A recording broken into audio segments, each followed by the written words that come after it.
Selle saate toob sinuni Volkswagen, sest tõeline areng saab alguse tähendusrikastest vestlustest. Praegu leiad aadressid volkswagen.ee eripakkumise. 10 meie populaarseimat mudelit ilma registreerimist tasuta. Tere head kuulajad, 27. oktoober on siin Geeniusi digisaates. Nüüd on Glenn Pilvre, Hans Lõugas ja Meelis Väljamäe ja räägime täna viimasest ajast meile meelde ja kõrva jäänud tehnoloogia uudistest ja kommentaaridest. Esiteks, kuidas nüüd saab vestluste kaudu lihtsalt rääkides juhtida oma kodu ja kogu digitaalset elu. Siis räägime sellest, miks Glenn käib pildistamas prügikaste. Hästi kaugelt küll, aga siiski. Räägime sellest, miks Meelis tahaks tahvelarvutitega lutsu visata. Kuidas paremini kuulata muusikat, mis kõlab nüüd veel paremini. Ja meil on päris nutikad kirjad tulnud teilt, head kuulajad, nii koduse energeetika kui ka isikutuvastuse kohta. Ja alustame nüüd võib-olla siis sellega, et meil on Glenn, sa käid ringi ja siis räägid juttu ja siis mingid asjad juhtuvad su ümber. Ja sellega kõike võimaldab nüüd teha siis Google Gemini AI, mis on saanud selle vestluse assistendi režiimi, et sa saad temaga rääkida. Ja sellel on suured võimed, ta lihtsalt mitte ei vasta sulle tarkade vastustega, mida ta on õppinud, vaid ta tegelikult ka teeb asju ära. Kas see on õige sissejuhatus? No see on peaaegu õige, ehk Google Assistent ja Gemini ju kogu aeg nagu käisid niimoodi käsi käes ja sa said valida seadistust, et kumba sa kasutad, aga suuresti oli Gemini väga tõrges, kui ta pidi päriselt asju tegema seni. Ehk et seni nagu Google Assistent oli see, kes asju tegi. Miks ta tõrges selle? Sest Google'i maailm on ikkagi nagu, mida sügavamale sa sinna käe pistad, seda rohkem sa saad aru, et see on lõputu auk. Ehk et seal on Google Home, siis on seal Google Assistant, siis on seal Gemini, siis on seal, ma ei eksi vist Google Fit ja ma ei tea, mis iganes Google Health'id ja mingid imelikud asjad on seal kõik veel peidus. Ja kõik need kuidagi jagavad teineteisega andmeid siis mõnikord ja mõnikord on neid ei jaga. See on seal erinevad keelevalikud ja erinevad regioonid ja see on nagu meeletu rägastik. Ja nüüd see rägastik on läinud siis vähemalt nii palju selgemaks, et Gemini'l on nüüd siis täidesaatev jõud Google Home'i kaudu asjadele. Ehk et varem kippus olema niimoodi, et Gemini'ga rääkides oli selline skisofreeniline olukord, et kui sa talle ütlesid, tee midagi, siis ta ütles, et et ma olen ju keelemudel, et sul on ka päris hea fantaasia, eks ole. Ja kui sa sama asja küsisid Google Assistendi käest, siis assistent ütles selle soomlase häälega, et tuled põlevad ja nad põlesidki. Aga nüüd on juhtunud siis nii, et Gemini saab asju teha. Kas Google Home on ju eraldi rakendus? Kus sa liidestad oma kodus olevad seadmed, näiteks sul on, ma ei tea, lambid, pirnid, telekad, kõik on ju. Ja väga palju on seal ka, ma julgeks öelda, üle 100 või tootjate tugesid, eks ole. Kõik seadmed, mis on siis sidestatud või kelle kontod on võimalik sidestada Google Home'iga. Küsin sinu käest, Glenn, seda, et kas, kui sa proovisid, kas sul mingeid sellise hetkiga tekkis, kus ta ei kuulanud sinu sõna või? No võib nii öelda, kas sa mõtled selle all, et ta nagu otseselt ei kuulanud või ta ei saanud Google Home'i kaudu? Ma mõtlen selle all seda, et tegelikult, et LLM-i anomaaliaid, ehk siis ma olen vaadanud kuulanud mingit podcasti, lugenud mingid artiklid sellest, et nüüd just see, et Gemini on nüüd, eks ole, siis Home'is ja saad, nagu sa räägid, juhtida nii-öelda vabas vormis jutus oma asju ja siis Amazon ja Alexa Plus on ka, eks ole, nüüd beetana väljas. Ja testijad ütlevad, et neid tohutult häirib see, et kuigi vana assistant ja vana Alexa alati ei kuulnud sind või sa pidid ütlema nagu spetsiifiliselt seda, mida sa ütled, sa pidid teadma, mida öelda. Aga ta tegi nagu seda 100%. Siis praegu on see, et ta 9 korda lülitab ja järgmised 2 korda ei lülita. Ehk siis ta on nagu LLM, mis tõlgendab sinu nii-öelda seda öeldud suvaliselt või kreatiivselt või nii-öelda nagu, kas sul ei olnud seda probleemi, et ei ole nagu nii-öelda, et nutikodu nagu töötab siis, kui sa oled 100% kindel, eks ole, et iga kord, kui sa midagi ütles, siis aga tehakse. Mitte on see, et ma ei tea, tule välja lülitum asemel, teeb akna lahti. Ei, seda ta ei ole teinud, et ta minul nagu seda probleemi otseselt ei ole, et ta ei saaks aru. Pigem oli mul probleem see, et mul on Google Home'iga liidestatud mingite ma ei tea, kasutame sõna suvaliste mingisuguste nutilampide kontod ja mõnikord Google Home'is on nendega ühendust. Ja teistpidi mul on veel olemas ka Google Nest Hub 2 on vist see on selline ekraaniga nutikõlarike, kus sees on siis ka kogu see kodujuhtimine, aga seal sees ei ole veel Gemini tuge. Ehk et temaga tuleb ikkagi rääkida inglise keeles ja Google Assistendiga, mis on ka nagu, mul on nagu paralleelselt 2 maailma kõrvuti, mis on väga hea võrdlusmoment. Ja, et kas sa saadki nüüd siis teha seda eestikeelsena, mitte ei peale mingis keeles ütleme. See on nagu see. Eestikeelsena saan ma teha seda ainult läbi Gemini. Ja seda ma tahan küsida, et see Gemini liidestus käib niimoodi, et ma tahaks väga teada, kuidas sinul Androidi poole pealt see käib, sest iPhone'is on niimoodi, et sul on Gemini äpp, saad sisse logitud sinna, saad Google Home'i äppi sisse logitud ja siis annad integratsioonis lihtsalt üks nupp paned. Gemini saab nüüd liidestuse Home'iga, aga ma ei ole ise füüsiliselt selleni jõudnud temaga rääkida, sest et Gemini avamine iPhone'i peal on nagu lisasamm. Erinevalt näiteks, ma saan aru, Androidis on ju, kus sa saad lisasamm, sa vajutad nuppu ja ma pean selle äpi avama ja siis hakkama rääkima, et see ongi lisasamm. Kuna automaatselt, ma tahan öelda seda, et automaatselt vastab mulle, ilma et ma midagi puudutaks, Siri, kellel on teatavasti omad probleemid. Siri ei ole ka päris terve mõistus. Jaa, ma ei mäleta, mida sa küsisid. Nii. Ma küsisin seda, et kuidas sa Androidis liidestad selle Gemini Home'i, kas sa pead midagi tegema selleks või ta töötab automaatselt? Sa pead, kui ma nüüd ikka õigesti mäletan, siis kusagil ikkagi ütlema, et sa oled sellega nõus, et Google'i seadete rägastik on lõputu. Ja minu arvates mingisuguses loota, et sul on, sa oled leidnud. Mingis faasis ma ilmselt seda ütlesin et ma nõustun andma teile kõik võimalikke juurdepääse loomulikult. Tavaliselt seda küsitakse seal alguses telefoni algseadistamisel, eks ole. Ja. Ennem kui me veel asja tuhmani rohkem jõuame, mis teeb selle asja ka veel eriti segaseks, on see, et Google Home'i osad funktsioonid, nagu näiteks, need on siis need routines või rutiinid või automatiseerimiskomplektide loomine ei toeta eesti keelt Eesti regioonis. Et Google Home iseenesest töötab, aga kui ma tahan näiteks teha stiilis komplekti, et kui ma ütlen, et ma lähen nüüd magama ja siis selle peale ma ei tea, lülitakse igal pool välja tuled ja keeratakse mingisuguseid muid nuppe ja pannakse võib-olla mingisugused asjad mängima või vastupidi. Et kui ma tahan teha sellise komplekti asju, siis seda ma ei saa teha eestikeelsena Google Home'is, ma pean selleks Google Home'i muutma ingliskeelseks, selle ära tegema ja siis tagasi lülitama eestikeelseks, kui ma tahan eesti keelest edasi rääkida. Või siis teistpidi, mis on kaval selline otsetee, ma avastasin, et seda seadistust Google Home'is ei ole. Aga kui ma panen seadete otsingusse rutiinid, siis seadistus leiab selle üles hüppab üle sellest valikust, mida Google Home'is ei ole ja avab need eestikeelsena. Ehk et nagu täiesti absurdne otsetee, mida muidu ei oleks. Ja see on just keele teema, et me oleme siin Eestis keerulises olukorras. Aga mul on selline küsimus, et mul mingi hetk hakkab mul kuklas tiksuma siuke tunne, et äkki me vaatame sellele 2025 aasta, lähiaastatele tagasi, nagu me kunagi 3D prillidega kodus teleka vaatamise periood oli, et see oli, kas see pole mitte hull, et sa pead ikkama vestled mingi suure keelemudeliga, mis kuskil andmekeskuses sinu seda juttu siis kiiresti töötleb ja siis paneb sul tule põlema?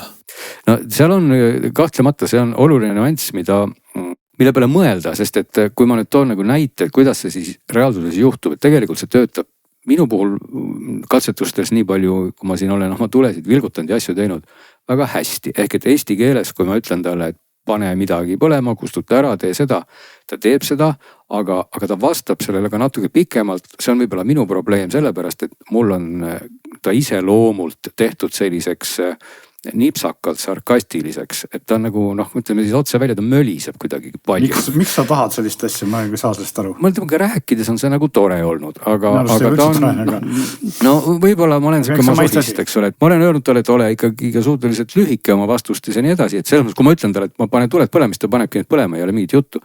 Aga lihtsalt, mis oli päris lõbus, oli see, et kui ma just sõidusin seal mingisuguse tulekontoga, ja vahepeal see ei toiminud just tänu sellele, et Google Home'i sidestus selle teenusepakkujaga oli kuidagi katki. Ja siis ma proovisin mitu korda ühte tuld sisse välja lülitada ja see tõesti töötas. Ja siis ma nentisin ka talle öeldes, et see tõesti toimib, mille peale ta siis vastas mulle, et see on ju iseenesest mõistetav, et toimib, et ma olengi siin selleks, et sinu käske täita, isegi kui sa pidevalt sama tuld sisse ja välja lülitad. Ja siis küsis ka, et ja pehmelt öeldes, mida ma siis järgmiseks nüüd sinu jaoks ette peaks võtma. See on iseenesest tore, et sul on selline veitsa sarkastilise suhtumisega ülemteener, aga küsimus on see, et kas sa hakkadki jääma siis nende lausete kaupa oma tulesid üritama või ju tegelikult võiks olla ju võlu selles, kui ta teeb, ütleme, et sa ostad ühe uue nupu, mingi nutinupu ja siis ütled, et programmeeri see niimoodi, et hommikul nupule vajutades lähevad tuled mingi 50% hommikuvalgusega ja õhtulise vajutades läheks 25% õhtuvalgusega ja siis see on seadistatud, et see on see intelligents. aga see on, ma arvan, nurga taga, sest et tegelikult praegu ka okei, see, et ta nüüd kogu aeg midagi vastu õiendab, ma võin talle vabalt ka iseloomustusse kirjutada, et vasta mulle ühe sõnaga või ära vasta üldse, eks ole, ja siis ilmselt ka see nii juhtub. Et tegelikult, kui ma olen proovinud siin asju aktiveerida ja vastupidi selliste vestlustega, mis assistendiga kindlasti ei toimiks, siis Geminiga nad toimivad. Toon näiteks näite, et Google Assistendi jaoks peavad olema nimed kindlasti ingliskeelsed, kui ma räägin praegu taga inglise keeles. Ja sestap näiteks, kui mul on mingid asjad köögis, siis ma ei saa öelda, et on köögis, ma pean selleks nimeks panema siis ma ei tea, kitchen või iganes muud ingliskeelsed. Aga Gemini puhul ma võin teile vabalt öelda, et see kitchen on ka eesti keeles köök või ma võin öelda hoopis veel midagi muud, ma ei tea, et see on tulipliidi juures või tulipliidi all või peal või. Ehk et ma võin teile õpetada tegelikult hoopis muid seoseid ka ja edaspidi võingi siis eesti keeles ma pöörduda Gemini poole ja rääkida hoopis oma köögiasjadest. Ta saab ikka nendest aru, olgugi et nende nimi tegelikult Google Home'is on kitchen. Et ilmselt kui eestikeelseks muutub ka Google Home'is, ma ei tea kunagi või lõpuks midagi, siis seda probleemi ei ole, aga selle jutu sisu on tegelikult see, et Gemini lisab kogu sellele juhtimisele tegelikult väga sellise hea kontekstuaalse mõõtme, mis ei ole üldse selline robotlik. See, et ta nüüd iga päev midagi või iga kord midagi vastu kobiseb pikalt, see pigem tekitab nagu küsimus, et et kas selleks on vaja meil nagu planeedi ressurssi kulutada, et assistent, kes peab panema tule põlema, siis ka ütleb, mida ta sellest arvab. Aga see on võib-olla tõesti kasutaja enda küsimus, et kui sa ei taha ju seda kuulata, siis sa ei pea seda tegema. Tunnistama, et mina ei teadnud sellist asja üldse muuta saab, ma ei ole viisinud sellega tegeleda ja isegi sellesse süveneda nii palju, et peaks nagu teda häälestama niimoodi, eks ole. Sa saab muuta, jah. Sa võid seda vabas vormis talle öelda. Tegelikult kõige lihtsam on talle öelda, et edaspidi palun tee nii või siis kui ma räägin sinuga lampidest, tee nii.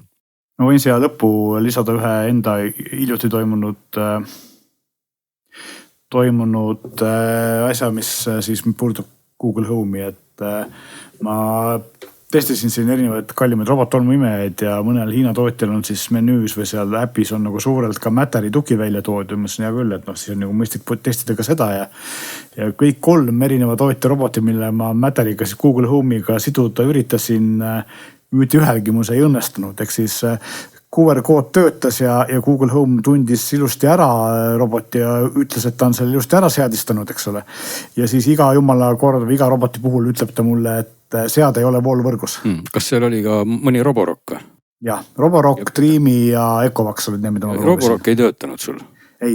Aga huvitav, minul on Roborock ka Home'is ja töötab väga hästi. Ja ma arvangi, et see on minu seadistuse spetsiifiline kala, sest et kõik 3 tootja sõltumata näitab mul ilusti Home äpis, eks ole, robotit, aga ütleb, et selle ei ole vooluvõrgus. Aga samal ajal Roborock enda äpp või vahet pole milline neist, Dreamy äpp või Ecovacs töötas ilusti samal hetkel, eks ole. Nii et ilmselt Google Home'i ja siis selle äpi vaheline suhtlus oli kuskilt poolt katki. See võib üldse minna, ma olen siin oma igasugust valgustite puhul ka näinud, et see võibki mingil täiesti kontrollimatul hetkel katki minna, et see nagu selle tootja enda äpiga töötab. Aga läbi Google'i siis see mingil hetkel ei tööta, aga sellel ei ole nagu mingit seost nüüd loomulikult sellega, et kas sa juhid teda siis Gemini'ga või sa proovid teda siis juhtida läbi assistendi, eks ole. Võib-olla ma ütlesin, aga ma ei saanud ühest asjast aru ikkagi veel, tulles iPhone'i maailmast ja kuulates seda, mida sa saad teha ja rääkida oma nutikoduga, ükskõik kas ta on sarkastiline või ei. Kas sa saad seda Gemini't nii-öelda käivitada või talle lausid öelda ilma telefoni puutumata? Mina olen muidu kõige rohkem sellest nagu kellast kasutanud, et seda saab ka telefonist teha, et ei ole vahet. Jah, et mul on see Nest Hubi kõlar ka siin kapi peal, siis mul on tegelikult, kui ma ei eksi vist seadistudki nii, et see Hey Google reageerib sellele Nest Hubile või ma isegi ei jää praegu vastusevõllu, et mis seade mul siis päris nii ei ole, et nii kui ma ütlen Hey Google, et siis kõik 3 asja tahavad korraga midagi teha. Selles on nüüd sa oled eelisega, sest et minu Google'i Home'i kõlar ei reageeri minu targematele küsimustele, sest et see maksab nüüd lisa. Ehk see on siis see kallim Gemini pakett, mille hüvesid sina naudid, et kui ma ka selle kallima paketti ostaks, mis tooks Gemini kodukõlarisse, siis see on kõige mugavam kodus. Mul kõlaris ei ole Geminitel, kas sul on, sa tahad väita või? ma ei ostnud seda paketti. Tasuline Gemini pakett töötab Google Home'is. jaa, aga see ei ole veel nagu roll out minust käib praegu. Betas vist ainult valitud riikides, eks. Ja valitud riikides ta ei ole meie valitud riiki jõudnud. Et seda ma just ütlengi, et kõlarist... Ma ei ole ka maksnud sellest. Jaa, aga isegi siis, kui sa oleksid, kõlaris seda ikka täna ei ole. Sa ikka ei saaks, jah. Jah, et kõlaris praegu on vana hea assistent. Kui ta jõuab ja siis on see võib-olla päris huvitav viis. Kunagi oli meil üks kuulaja küsimus, et öelge, mis on parim viis targa AI viimiseks oma näiteks vanemateni, pensionäridest, sugulasteni, kes tahaks seda kasutada, rääkida, aga nad ei viitsi trükkida. Siis võib-olla see nutikõlar, mis sulle räägib ja vastab, võikski olla päris hea selline lahendus. Aga nüüd me läheme vist. Täna see, kuidas ma ütlen, see sama Google Nest või nutikõlar olgis ekraaniga ilma.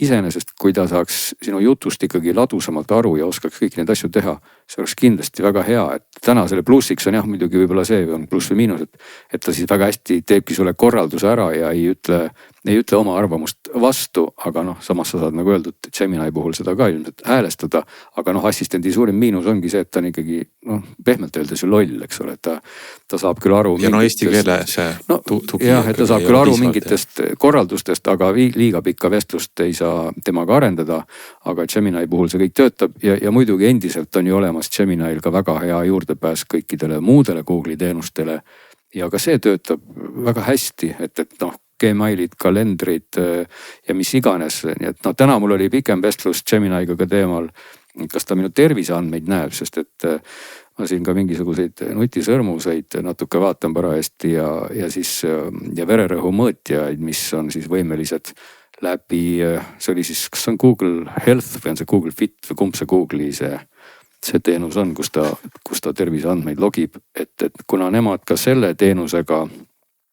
olid ühenduses, siis mulle tundus, et äkki oleks variant, et siis seda kaudu, see on Google Fit jah, et seda kaudu oleks siis võimalik lausa Gemini'le anda ka terviseandmetele access, aga seda siiski ei ole. Ehk et see nagu piirdub Google Home'iga vähemalt sellise analüüsi või tegemiste poole pealt. Et iseenesest nagu... Arvestades seda, mida see Google Home on, Google Gemini on tegemas, siis ma ei imesta, kui assistant varsti kinni pannakse. Ja võib-olla tõesti, et muidugi siin, üldse on see sama olukord, et palju me oma andmeid üldse tahame siis anda, kas lõpuks, kas me oleme rõõmsad, et kõik see kuskil kaugel toimub ja ressurssi kulutab ja nii edasi. Aga samal ajal protsessorid lähevad järjest kiiremaks ja võib-olla mingil hetkel ei peagi üldse seda kusagil pilves, ei pea enam see assistent möllama. Loogiline oleks, ei vaja ju nii palju arvutusjõudlust. Mingi väiksemat sorti keelemudel saaks ju täiesti hakkama sellega. Kas lähme edasi või kas lähme edasi, Glenn, kas sa tahad ka rääkida, miks sa käid tänaval ja pildistad puid ja prügikaste ja inimesi vähem väga kaugelt niimoodi nagu, et lähemal ei peagi minema?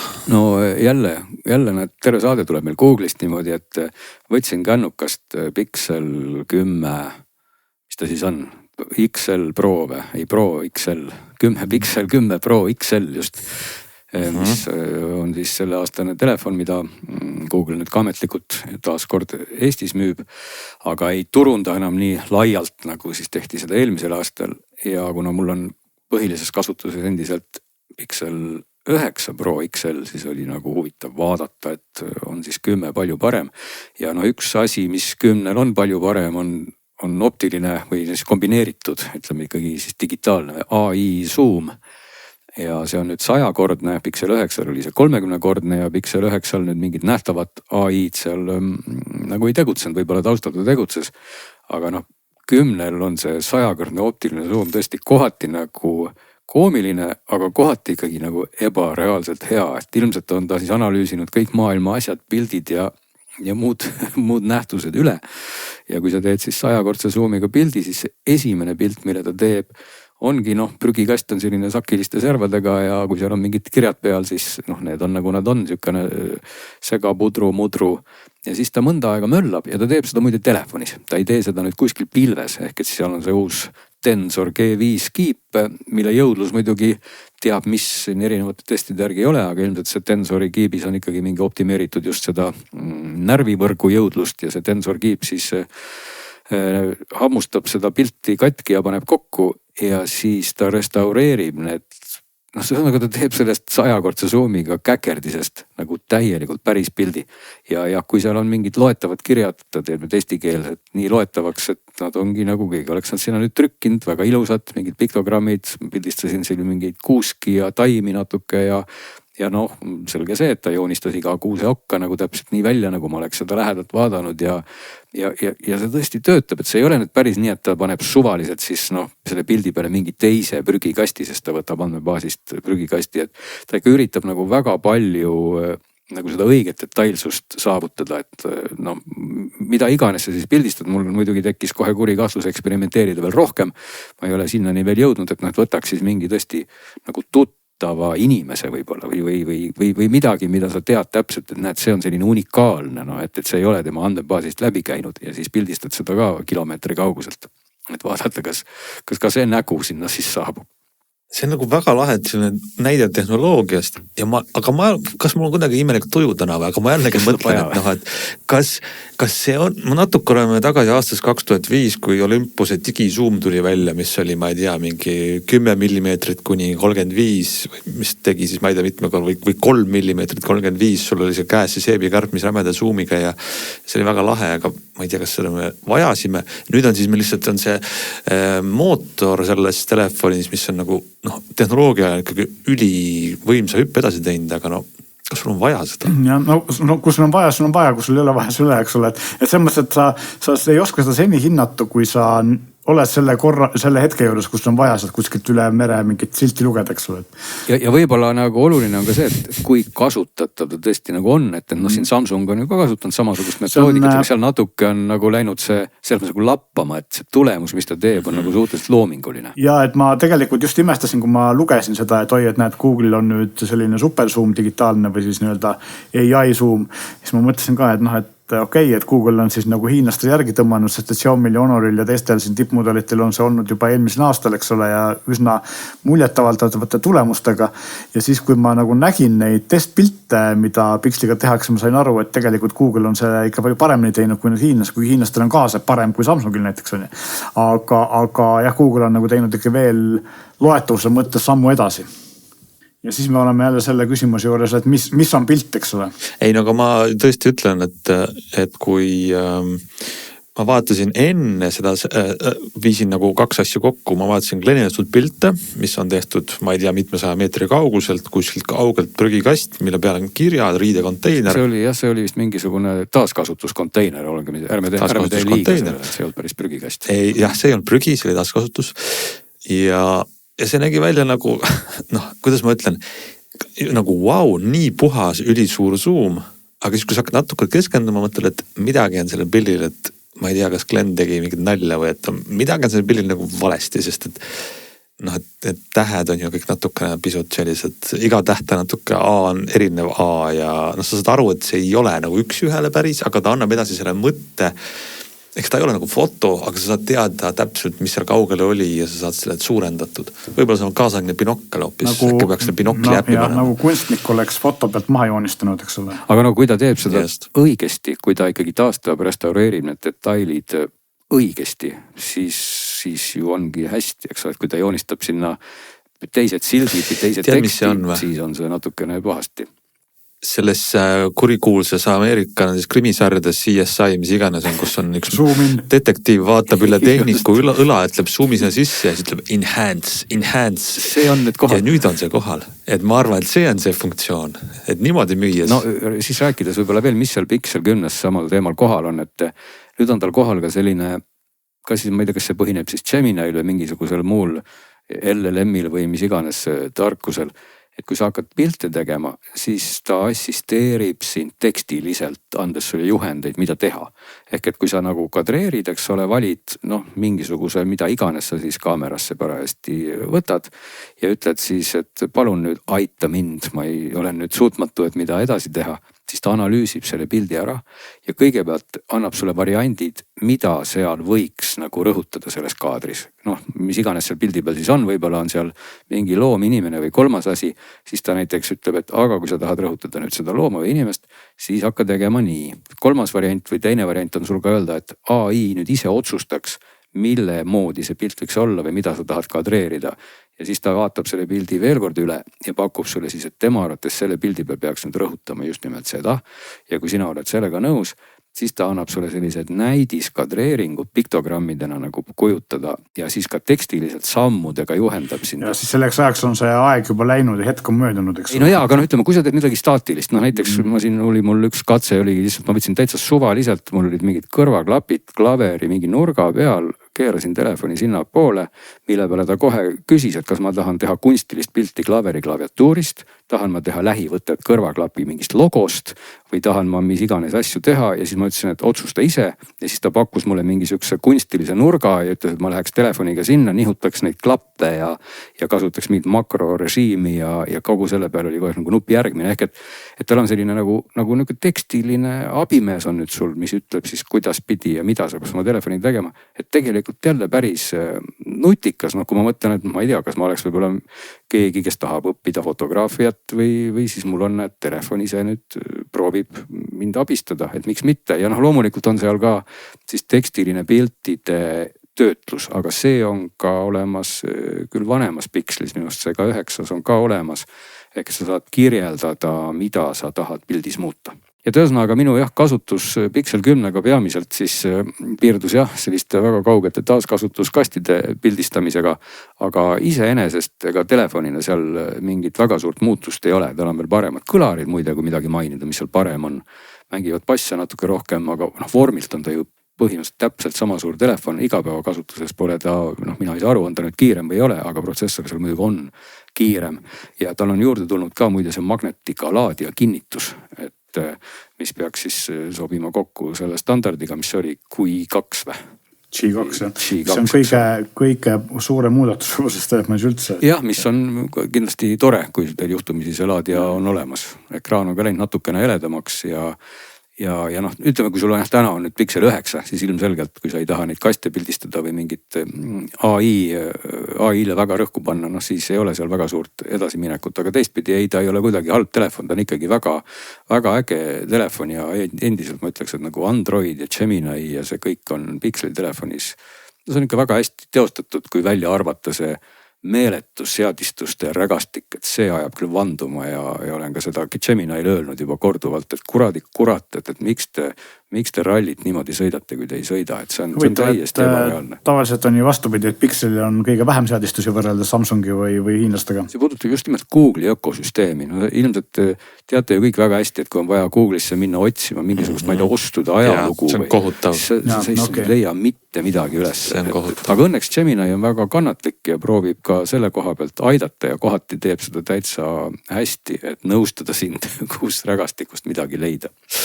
Selge, selline Pixel 10 XL, et ärge imestage, kui pildistate ja tulemuseks on illustratsioon. Räägime natukene muusikast korraks, väike infokilluke neile, kes on silma ja kõrva lahti hoidnud selles osas, et millal saab kuulata siis kõrgema kvaliteedi muusikat streaminguteenustest, eelkõige Spotify'st ja nüüd Spotify lossless kvaliteediga kadudeta muusika streaming on nüüd Eestis saadaval. Kellel on Spotify olemas, siis see on tegelikult, ta ei tööta automaatselt, nagu võib-olla mõnedel teistel teenustel, siin Apple Musicul vist peaks olema Spotify'le vaja minna siis seadetesse, meedia kvaliteet, kus saab valida siis millise kvaliteediga muusikat mängitakse, näiteks Wi-Fi puhul saad määrata losslessi, mille maht hoiatuseks on kohe väljas, et umbes 1 gigabait, mitte gigabitt, aga gigabait tunnis andmaht ja saab panna siis näiteks üle mobiiliandmeside natukene madalama kvaliteedi. Ja lossless, mida see tähendab, Spotify lubab, et sellega saab siis 24-bitine muusika, 44,1 kilohertsi FLAC kodeeringus või? Jah. Formaadis. Kodeeringus vist. Nii et super on ju. jah, no ma ei teagi, kas ma tahaksin üldse midagi kommenteerida või mitte, et selles mõttes võib-olla tõesti, kui teil on kuulamiseks seadmed, mida te siis kullatud kaabliga ühendate Spotify külge, siis on sellest nagu võib-olla natuke kasu. Aga noh, kui te kuulate Bluetooth klappidega ja noh läbi mis iganes tavalisema SBC või AAC koodeki, noh siis on losslessist kaob less ära, siis jääb ainult loss. Kusjuures ega ei saagi, ma ei tea, kuidas Androidi peal see on, aga Spotify puhul on Spotify on sisse ehitanud piirangud, kui sa iPhone'i peal oled ühendatud Bluetooth klappidega, siis losslessi peale sisse lülitada ei saagi ja ütlevadki, Spotify ütleb, et Bluetoothil neil ei ole seda koodekit, millega siis kadudeta edastada seda. Nii et küsimus on, et kuidas seda nautida. Minu arust ei ole ka kõikidele koduhelisüsteemidele seda lossless tuge veel olemas. On vist Sonyl ja Bosel ja Samsungi omal, aga näiteks Sonose seadmetel ei ole seda lossless kvaliteeti Spotify. Ja ka samas lossless ei tööta ka üle Airplay ega üle Google Casti, sest kumbki neist ei toeta nii kõrget bitikiirust. Nii et ta on, aga ei ole ka. Jah, aga no seal võibki küsida, et kui suur peab veel siis olema loss, et see nagu oleks kuidagi pidi halb, et noh, kui me kuulame L-Docki kaudu või oli see ma arvan, et me ei taha sinna minna, sest et väga vihased audiofiilid tulevad kuskilt välja. Ja teised ei saa üldse aru. Millest me räägime? Ma siit ütlengi, et need koodekid ju ei ole ju päris lossless, aga samal ajal on see less loss on seal koodekis täpselt, et need on nii vähe on sealt juba midagi kadunud, et ei ole üldse põhjust selle üle vaielda ja 3., 4., 5. ja 6. kogu see 24 ja kilohertside ja bitide teema, see maandub meil jälle sinna kohta, et kõik algab tegelikult muusika enda kokku miksimisest ja produtseerimisest ja nivoodest ja ma tahan ikkagi ennem kui ma ei saa ikkagi lõpetada seda juttu enne ära, kui ma ei maini seda. Tänase muusika kõige olulisem probleem on see, et endiselt meil kestab see niinimetatud helivaljuse sõda ehk loudness war, olgugi et see nagu tundus, et näitab mingid vaibumise märke, sest et streamingu teenused nivood automatiseerivad, võtavad vaiksemaks, aga ikkagi on see natuke metsik lääs ja ikkagi kohati produtsendid ja inimesed, kes seda toodet väljastavad, lubamatult valjuks vajutavad lood. Noh, see tähendab, et hingamisruum läheb sealt ära ja siis pärast Spotify'd, Apple Music'ud ja mis iganes muud keskkonnad, kui sul on siis see nivoo ühtlustamine sisse lülitatud, mõnel juhul saab seda teha, mõnel juhul ei saa. Nad tegelikult langetavad kõik nivood ja kokkuvõttes sa ei võida nagu midagi. Aga ikkagi tundub algus, et parem lükkame selle heli ikkagi nii võimalikult valjuks ja nii võimalikult jutumärkides katki kui võimalik, sest mine sa tea, et äkki siis on see ikka naabri helist kõvem ja parem ja seal taustal kogu see losslessi asi on selline see on pigem see, et kas taldriku serv on sinist või punast värvi, aga olulisem on ikkagi see, mis seal taldriku peal on. Ja see oleks nagu koht, mida peaks adresseerima, et veel kord ma olen seda ka saadetes rõhutanud, et YouTube on selles mõttes tänuväärselt tore koht, et kui teid vähegi huvitab, mis kvaliteediga te heli kuulate, vajutage YouTube'i aknas, see on siis jälle parem klikk, seal on statistika nohikutele. Ja kui seal on number, mis on 100% väiksem, siis on YouTube seda helivaljust hakanud langetama, sellepärast et see on valjem 14 lufsist -14. Ja kui see on valjem, siis on seal protsent kuvatud, palju ta on valjem. Ja kohati on seal popmuusika puhul lausa see mingi 50 või 40, ehk see protsent ei näita siis seda, et palju see heli on valjem, protsent näitab seda, palju YouTube mängib 100 võimalikust helivaljuse nii-öelda tugevusest, ehk et 100 on see, te kuulete, mis seal täpselt on. Ja kui seal on protsent näiteks 40, siis tähendab seda, et YouTube esitab seda 40% valjusega, sest ta tõmbab selle valjuse kõik -14 lufsi peale alla. Aga kui seal on juhuslikult protsent 100, siis tähendab seda, et YouTube ei ole selle heliga midagi teinud ja see on täpselt nii avar ja dünaamiline, nagu ta on kokku miksitud, ehk teda ei ole siis vajutatud jõuliselt tugevamaks. et see on kindlasti Spotify'ga turundusprojekt, et sellest lossless'ist rääkida ja inimesed ei läheks ja hakkaks tegelikult mõtlema, et mida ma siis kuulen ja kuidas on see töödeldud, nagu sa Glen räägid. Nad on ju seda ka 8 aastat lubanud ja Spotify põhiline probleem oligi just see, et kõigil teistel konkurentidel oli see ammu olemas, kas seda vaja on või mitte, on nagu omaette teema. Ja Spotify oli ainus, kellel polnud või praktiliselt ainus, kellel polnud YouTube Musical ei ole ka minu teada.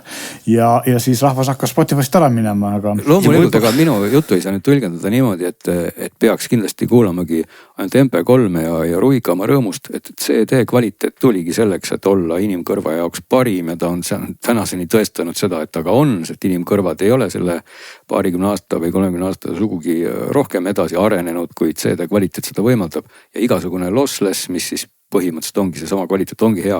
Overkill on seal juures see 24 bitti, see on täielikult mõttetu, et sama hästi võiks ta olla ka 16 bitti ja 44,1 kHz ja ta oleks täpselt samasugune, et see ülejäänud 8 bitti on puhas ruumi ja ressursi raiskamine lõpptarbija jaoks. Jaa, aga igatahes, kes nüüd tahab proovida, no siis on see võimalus neil olemas Spotify teenuse kaudu ka.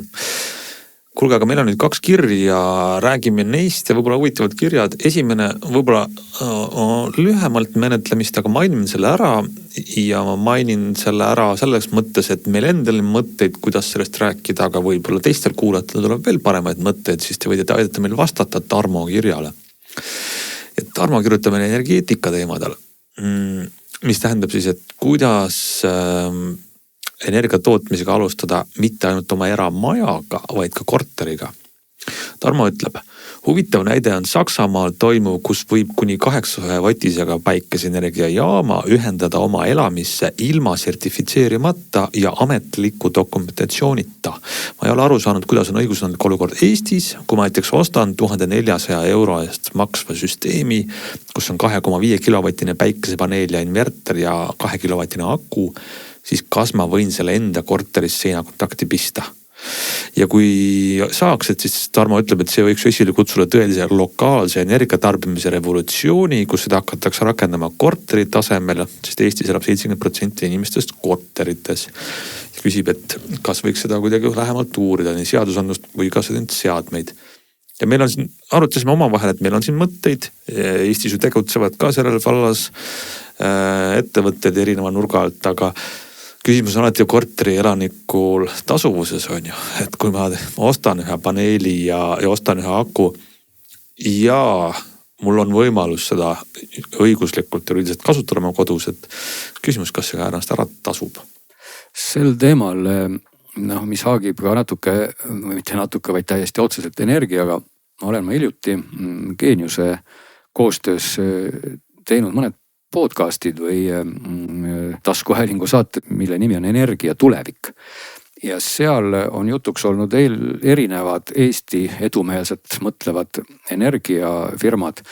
Ja üheks neist olid ka Ampere Plus ja Fusebox, kes tegelikult sarnaste lahendustega ka tegelevad. Võib-olla me võtame tõesti, toome nad ka äkki siia saatesse, võite ka sealt kuulata. Seal üks saade siis räägibki nendest nii-öelda, kuidas ma ütlen, virtuaalsetest elektrijaamadest, kodustest lahendustest, kuidas integreerida selline mikrotootmine kokku siis, mis moodustaks lõpuks makrotootmise, kuna teda on siis nii palju ja baseerubki siis puhtalt sellel elektri hinna kõikumisel. Ehk tegelikult see võti ongi seal, et kui on tuul ja päike, siis ei pea kasutama võrguelektrit, eks ole, või siis sa võid kasutada võrguelektrit, elekter on nii odav, aga kui tuult ja päikest üldse ei ole, et siis võtad oma sealt akust elektri, mille sa oled siis sellel odaval ajal sinna sisse pumbanud ja kasutad seda.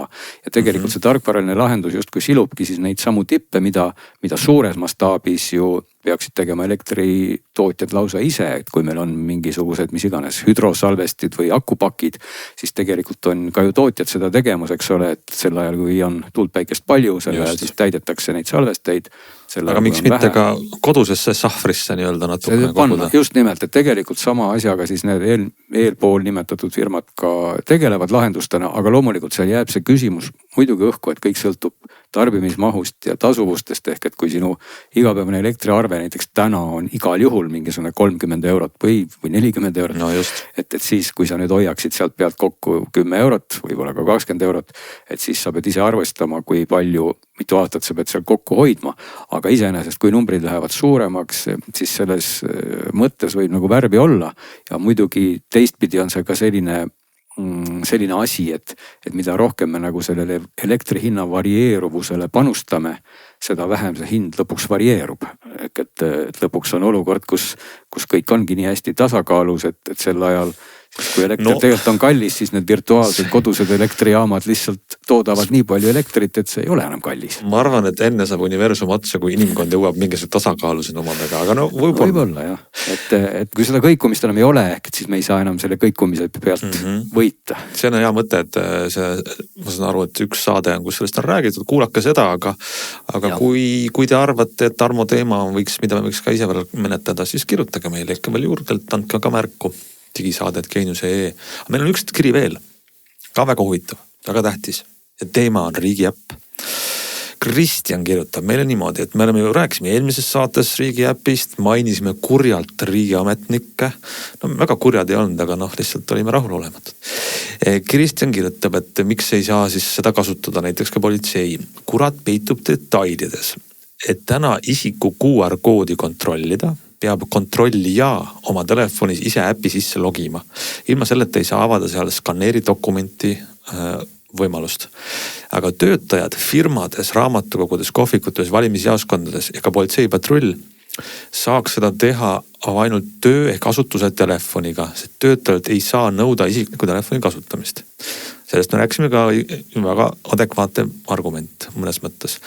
Töötelefonid on aga tihti ühiskasutuses, kindlasti on see nii riigiteenistustes, mis tähendab seda, et ühiselt kasutavast telefonis ei saa vaikides määrata äpi avamiseks ühe isiku parooli või näokujutist. Seega sa pead äpi avama ja siis logima sisse sinna mobiil-ID või smart-ID-ga, mis asub selle isiklikus telefonis, kuhu tuleb see teavitus.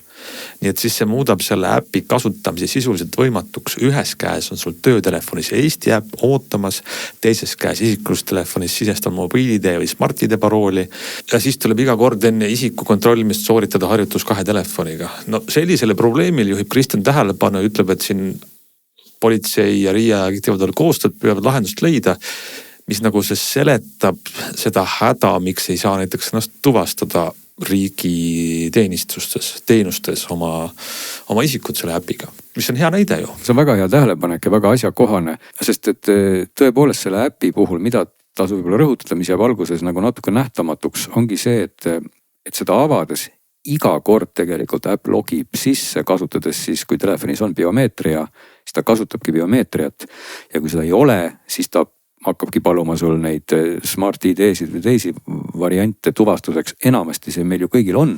Seega see sisse logimine tundub nagu väga nähtamatu, et sa teed selle äpi lahti, lihtsalt mingi sõrmejälg või nägu ja lupsti oledki kohe sees. Aga tegelikult jääb seal nagu, arusaamatu on vale sõna, aga ilmselt turvalisuse mõttes ongi see nii tehtud, et tegelikult see äpp vajab kogu aeg netiühendust. Et see ei ole nüüd niimoodi, et see isikutuvastus on minu telefonis ja ma saan seda džunglis ka näidata. Kui internetiühendust pole, siis see äpp ei näita mitte midagi. Aga see ongi selleks, et sul ei kehtiks see QR-kood ka igavesti, vaid ma pean minema kontrollima seda, et see, mis sa näitad, on praegu siis adekvaatne. Jaa, aga see on nagu väga suur erinevus ID-kaardist. Tegelikult võiks siis ikkagi olla ju see tuvastus teostatud niimoodi, et mul ei pea olema selleks netiühendust. Et kui ma näiteks täna lähen, ma ei tea, toome võib-olla on see loll näide, aga kui ma lähen kellaga maksma täna Google Walletiga, ja mul ei ole netiühendust, ma saan ikka selle kellaga maksta. Ehk et minu pangakaart on seal sees. See on nagu seda enam, kui arvestada sellega, et telefoni võimaldavad andmeid krüpteeritult hoida ja ma saan aru, et mingit asja peab võib-olla jooksvalt kontrollima mingites situatsioonides. Aga alati see ei ole vajalik ja teine asi ongi see, et kui meil on siin riiklikus plaanis, eks ole, et meil on, ma ei tea, poed ja bensiinijaamad, mis peavad ilma elektrita tööd hakkama saama, siis miks me võiks dokument telefonis olla samamoodi? Just, et siin kohal ei taha just nüüd küll näpuga näidata, aga võib-olla võiks seal äpis ikkagi just nimelt selline funktsionaalsus olla, et seda isikut on võimalik siis esitleda ka ilma netiühenduseta. sest täna on see võimalus ainult netiühenduse puhul ja siis kõik need eelpool loetletud probleemid tõepoolest ju tekivad, sellepärast et sellel tuvastajal siis jah, kui ta isiklikku telefoni ei taha kasutada, siis me olemegi sellises juriidilises lõksus, et noh, tööandja telefoniga on see kõik hästi tülikas ja vot mis me siis nüüd teeme. Lihtsalt see, kui sa ilma netiühenduseta ütleme, teed ühe QR-koodi, mis toimib ja teine inimene saab seda valideerida teiselt poolt, siis see võiks kehtida nii-öelda igavesti, siia ajapiirangud ka. Ei, no ta ei pea ju kehtima igavesti. Selles mõttes, et ega samamoodi sa saad ju siduda, noh nagu meil olid siin omal ajal, mis iganes PIN-kalkulaatorid ja muud asjad, et sa saad kõiki asju teha ajapõhiselt. Ma mõtlen ka, et tegelikult need samad two-factor koodid, eks ole, mis autist või kus iganes Google Authenticatoris tulevad, on samamoodi, et nad on unikaalsed ja samas üsna turvalised ajapõhised, et võib-olla saaks midagi sarnast teha. Just, et selleks ei pea olema online ühendust kogu aeg, et see nagu tegelikult natuke muudab selle äpi minust kasutuks, ma ütleks nagu võib-olla liiga raskekujuliselt. Ütleme nii, et kas see on tegelikult üsnagi äärmuslik olukord tänapäeva maailmas, kus sa pead kedagi ilma ühenduseta. Ja just, sest et meil enamasti meil on ühendus. Et sul on tavaliselt ühendus ja sa saad tagada selle turvalisuse kontrollides tema isiku selle tõendi kehtivust. No ikkagi ma jääks selle oma näite juurde, et mul oli hiljuti täpselt sama olukord oligi. Mul olid kõik telefonid maha jäänud ja mul oli veel poes maksta, mul oli pangakaarte ka. Ja ma maksin kellaga ja kõik see toimis. Alguses ma isegi mõtlesin, et kas ma ikka saan maksta kellaga, et mul ei ole nüüd ühendust ja kõik. Ja saab, aga seal on mingi piirang, äkki 6 maksat või midagi sellist. Aga no siiski ma sain seda teha, see puutemakse piirang läks läbi, et tegelikult samasugune funktsionaalsus võiks ikkagi olla ka selle äpis enda tuvastamiseks. Ja muide teine huvitav nüanss, kui me juba sellest räägime, võiksime seda ju ka korraks mainida tõesti, et mida meile kirjas mainitakse, on just see isikutuvastus siis seaduse sõnastuses ja seda, mida politsei täna nõuab. Ehk et liikluse puhul öeldakse meile täna liiklusseaduses, et sõidukijuhil peab olema kaasas juhiluba või isikut tõendav dokument. Ja siis on meil teine selline sõnastus, mis siis tuli selle seoses Eesti äpiga, kus öeldakse, et alates 7. juulist 2025 saab Eesti äpi kaudu esitada isikut tõendava dokumendi andmed teenusepakkujatele ja kasutada neid andmeid isiku samasuse tõendamiseks.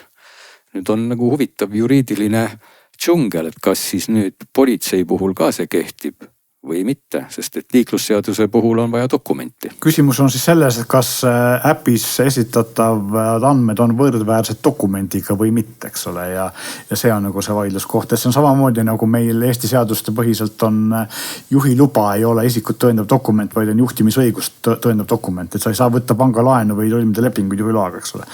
Aga samas, kui seadus on niimoodi tehtud, et siis äpp ei ole võrdväärne dokumendiga liiklusseaduse vaates, siis ma ütleks, et see on meie riigi tegemata töö ja selle peaks kohe muutma hakkama.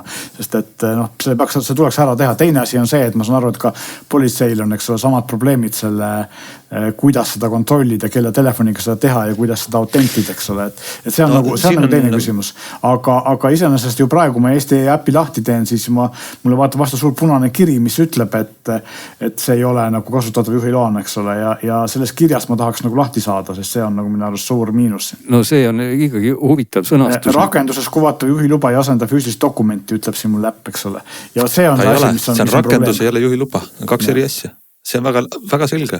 No teistpidi on ka öeldud väga selgelt, et Eesti äpp võimaldab isikut tõendava dokumendi andmeid esitada teenusepakkujale ja kasutada neid isiku samasuse tõendamiseks. Just, et see on nagu vasturääkivus, eks ole. Ei ole, see on väga selge. Sa saad tõestada, et sina oled sina ja äpi kaudu, aga äpp ei ole see füüsiline jublakas. Üks on füüsiline, teine on äpp. Aga samas seda ütleb ta mulle ainult juhiloa puhul, ta ei ütle mulle seda passi või ID-kaardi puhul. Aga tead, miks ta ütleb? Sest probleem on liiklusseaduses. Liiklusseadus ei räägi sellest, et sa pead isikut tuvastama mingi legaalse vahendi kaudu. Teda esitama dokumendi. Vaid ei, sa ei pea esitamisest räägitakse. Sa pead sõitma ringi mööda linna, nii et sul on autos kaasas dokument. Ja seal ei ole öeldud, et sul peab autos kaasas olema mingisugune. See tähendab seda, et liiklusseadust oleks vaja kiirkorras muuta. Absoluutselt. Ja selles ongi probleem, aga kuni seadus ütleb, et sa pead ringi sõitma nii, et sul on dokument, siis vahet ei ole, kas sind tuvastatakse või tuvastata või sa oled ütleme, keegi ei pea kinni pidama, kes ei pea isikusamastut tõestama, vaid et sul ei ole dokumenti. Sest et tegelikult on ju see, et seaduse mõte ehk siis selle dokumendi kaasas kandmise mõte on see, et politseiametnikul oleks võimalik sind tuvastada.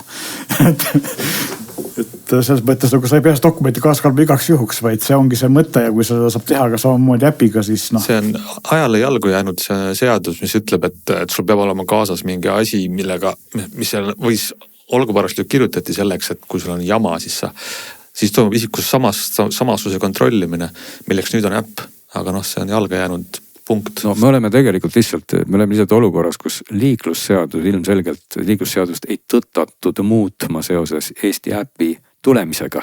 Ja seetõttu see punkt, mis on liiklusseaduses, on seal olnud juba tükk aega ka enne, kui tuli Eesti äpp. Siin on vist jah see vastuolu, et Eesti äpiga tegeles või selle juriidikaga ju tegeles Justiitsministeerium ja kas politsei ja liiklusseadus on Siseministeeriumi haldusalas äkki siis on nii, kui ma ei eksi. Et see on erinevad ministeeriumid, kes siis nagu võib-olla omavahel piisab palju pole läbi rääkinud. Mõnes mõttes huvitav olukord, aga nagu Meelis ütles ka, et kui me selle võrdsustaks, siis on kohe politsei muidugi täpselt samas olukorras, et kuidas ta siis nüüd seda ikkagi teeks. No see on tegelikult ju see suurem reaalne ja füüsiline probleem, eks ole, mis tuleb lahendada. Aga veel kord, see on see probleem, mida meie ilmselt ei lahenda oma saates, küll aga on mõnes mõttes võiks raputada siis tuhka pähe mitte ainult endale, aga võib-olla ka sellele kirjutisele, millest rääkis meil minister, kui ta tegi kriitikat, et miks ei saa ennast tuvastada, sest et tegelikult oleks võinud ka selles kirjutises välja tuua need samad valupunktid või need kitsaskohad, mida tõi välja meile see kiri. Et need olid väga adekvaatselt ju põhjendatud ära, miks seda ei saanud teha. Tõestus on praegune saate lõpuks väga selge, ma olen kõigile, et meil on väga intelligentsed kuulajad, kes saadavad alati väga tarku kirju. Nii et me julgustame seda ka edaspidi tegema, hea meelega jagame ja diskuteerime siin omavahel kui ka teiega. Aga tänane saateaeg, mis jõudnud lõppu.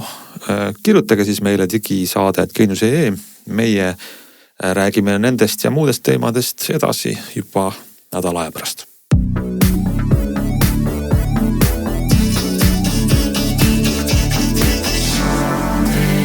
Saadet toetab Volkswagen, luues elukestvaid suhteid